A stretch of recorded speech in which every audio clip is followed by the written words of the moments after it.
Ini yang patut kita buat dan kita contohi. Apa dia? Bila buat salah, kita cepat-cepat sedar bahawa kita sedang melakukan kesalahan. Yang jadi masalah ialah umat manusia ni bila dia buat salah, dia berasa apa? Dia berasa dia tak bersalah. Dan dia tak pernah rasa dia buat salah, walaupun yang dia buat itu adalah kesalahan. Rasa tu. Jadi bila buat salah, kena rasa hak kita buat tu benda salah. Dan bila kita buat benda salah, dia melibatkan antara dosa dan pahala. Tak kiralah kesalahan tersebut dari sudut kecil atau besarnya.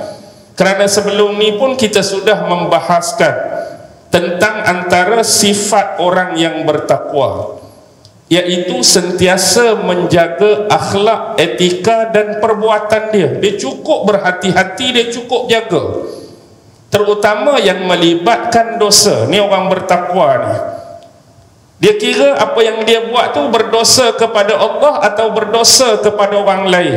Dia tak tengok dah sisi besar ke kecil ke.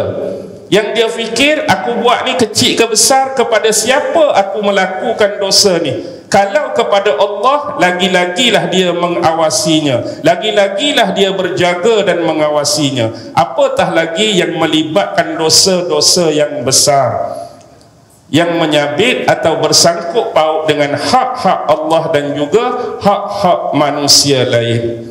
Jadi pengajaran di sini, kita kena sedar sekiranya buat salah, maka kita minta pengampunan daripada Allah sekiranya dia bersangkutan dengan hak Allah.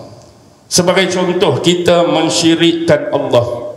Jadi bila kita sedar, bertaubat daripada perbuatan tersebut, ya, manusia ni Allah tak bagi level dan pemikiran yang sama, ilmu dan kesempurnaan akal yang sama. Kadang-kadang ujian dan dugaan yang Allah bagi ni menyebabkan kita tersasar dalam hidup, kita terseleweng dalam hidup, kita tersalah jalan dalam hidup sehingga melakukan dosa-dosa tadi.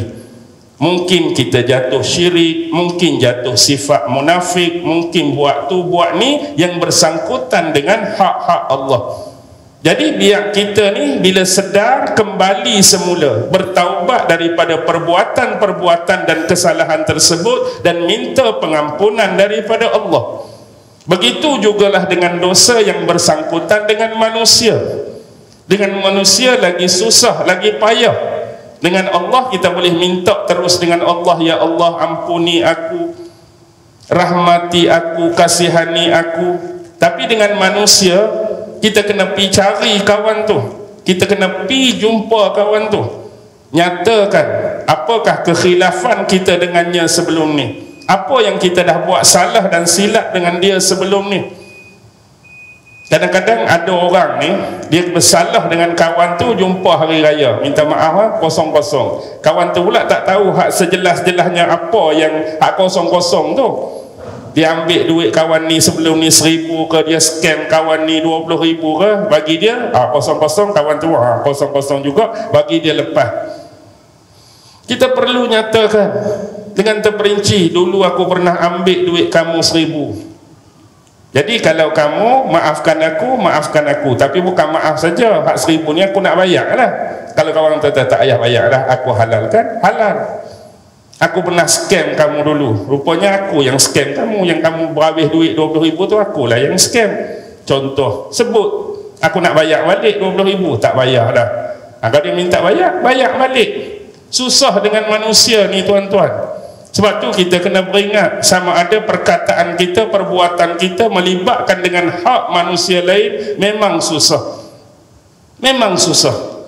Jadi sebab itulah antara yang dinisbahkan sandaran sebahagian ulama-ulama dulu, dia kata kita ni tiap-tiap malam sebelum tidur, kalau nak bagi hati tenang, maksudnya kita kata apa saja dosa yang orang buat kat kita hari ni, orang tu caci kita ke, orang tu mengata kita ke, orang tu mengumpat kita ke, orang tu buat apa kat kita, ya Allah ampunkanlah dosa-dosa dan perbuatan mereka terhadap aku.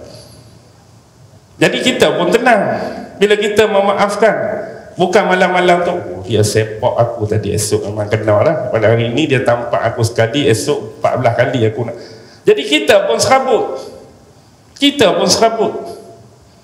Dia scam aku 20,000, rasa lagi aku scam dia 1 juta balik. Jadi dia buat dah tu benda salah, kita nak buat balas balik tu benda yang salah juga. Itu bukan sifat orang yang mukmin, lebih-lebih lagi orang yang bertakwa. Ingatlah bahawa kita ni memang tak terlepas daripada melakukan dosa, salah dan kesilapan.